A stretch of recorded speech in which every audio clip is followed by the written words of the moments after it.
Thor promised to finish what his father started. The gods predict only one of them will succeed.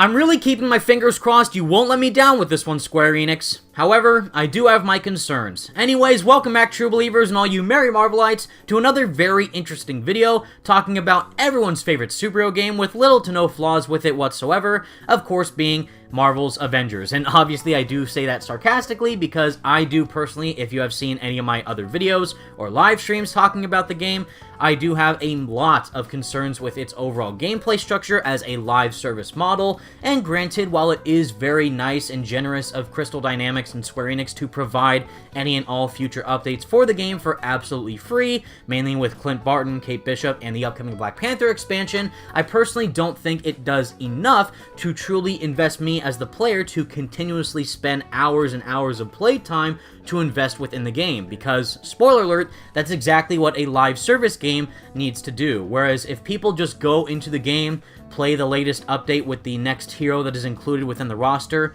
and then leave and don't keep playing, that is a major problem for exactly what type of game this is. And obviously, I don't want to have any type of ill intentions towards this game, as I love everything about Marvel games and all the characters relating to the Marvel property, and I want all these projects to succeed. But if there are genuine problems and issues I do have with the certain title at hand, I will be honest and critical about what they are, and clearly that is exactly what we're going to be talking about today with the upcoming War for Wakanda expansion for Black Panther, who at the time of this recording on August 15th is set to release on August 17th on Tuesday, but tomorrow is going to be the war table for Wakanda, which has been confirmed by insiders. It is pretty much going to be a bit more of a deep dive about what was already revealed for the expansion with the opening missions, and I'm assuming some of the costumes T'Challa is going to wear in the game. But mainly, I don't think it's going to be anything too mind-blowing like a Spider-Man reveal or just seeing anything that we haven't already learned about from these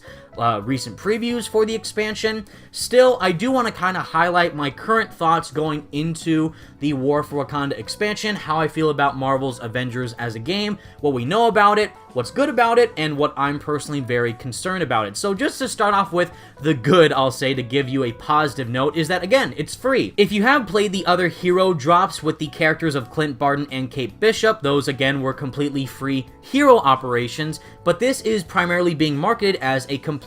expansion, which is going to include Wakanda as a brand new biome slash region to explore, T'Challa slash Black Panther as a playable character who is going to come with his own unique movesets,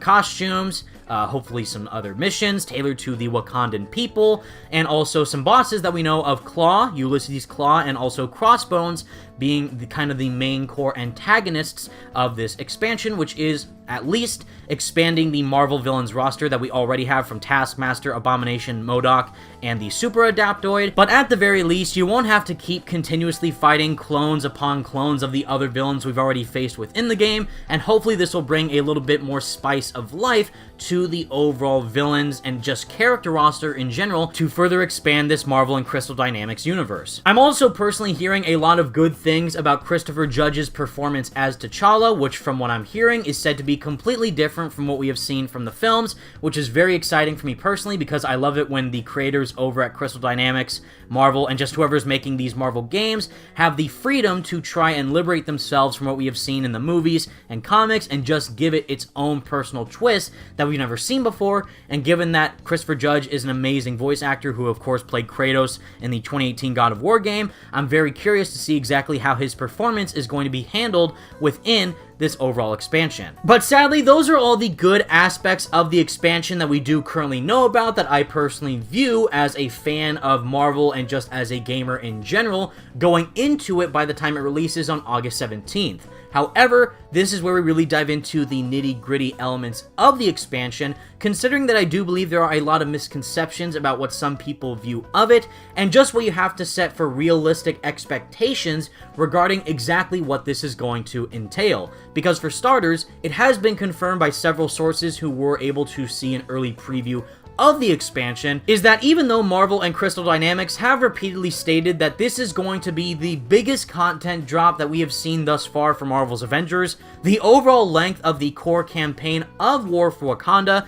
is actually going to be the same exact length as what we have already seen with Clint Barton and Kate Bishop's hero operations, which, if you're unaware, did last to about an hour to 2 hours long, depending if you got caught up in some of the other side tasks or just started to do some grinding aspects in some of the other areas with the newer objectives of fighting the different enemy types. And while this should be relatively obvious to the majority of you, or at least I hope it is that this is going to be an expansion, which is going to pretty much expand on what we have already seen within the core Marvel's Avengers game. So for anyone who thinks this is going to be a type of Battlefront 2 situation with a complete 180 turnaround, making it feel like a completely different game, I honestly don't think this is going to be that in any way, shape, or form. Because at its fundamental core, Marvel's Avengers is still a complete live service looter brawler, and seeing that Wakanda is simply going to be expanding on that even further, with a brand new character to play and a new location to play around in, the same fundamental mechanics that we did see throughout the entirety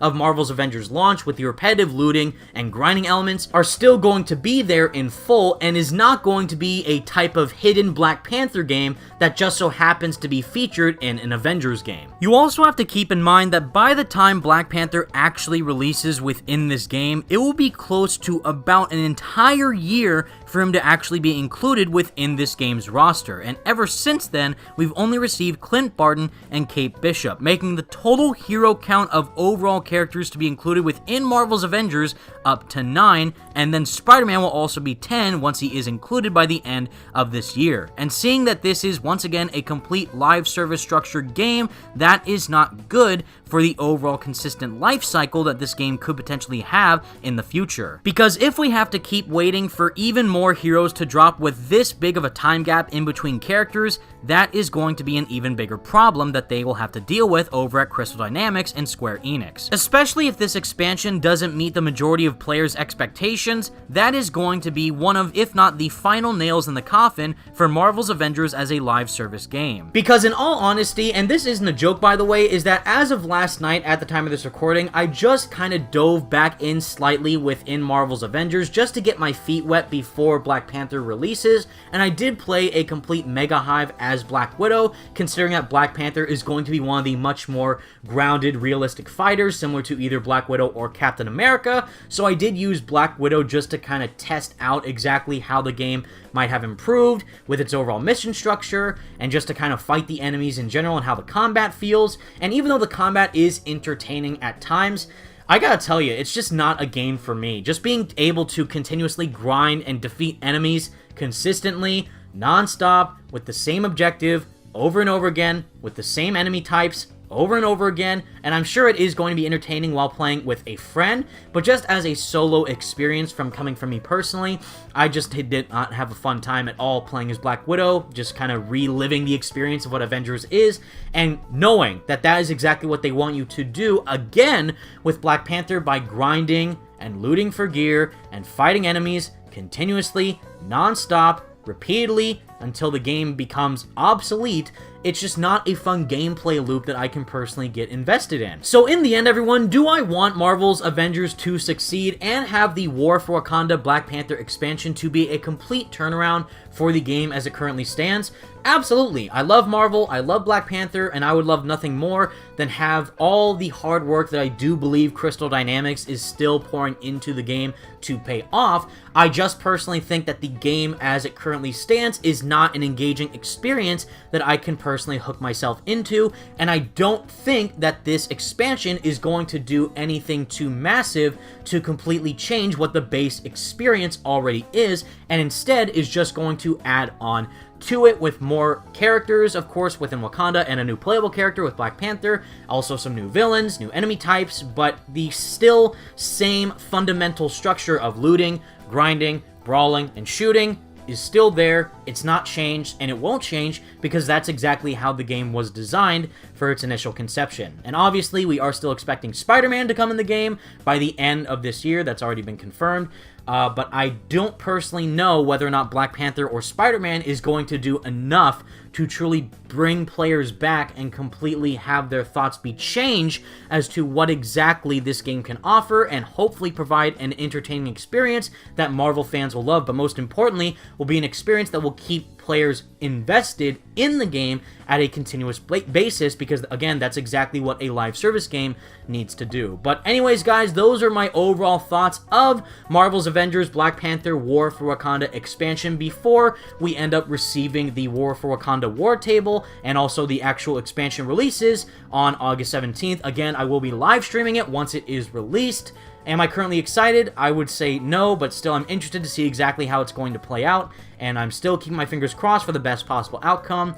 but I am going to have realistic expectations by the time it does drop. But anyways, guys, let me know all your thoughts in the comment section down below. Am I an idiot? Are you personally excited for this expansion? Do you think that everything within it is going to be awesome, or could you not care less? Because again, this is a Square Enix Marvel game, and we already know how that turned out by the time Avengers first released, and a lot of people still seem to be kind of skeptical about how Black Panther will turn out and Guardians of the Galaxy, but still, hopefully everything works out. I would be playing it, so at the very least, we will have a fun time playing it on stream for the channel. But until next time, true believers, thank you all so much for watching. Stay merry, Marvelites, and peace out.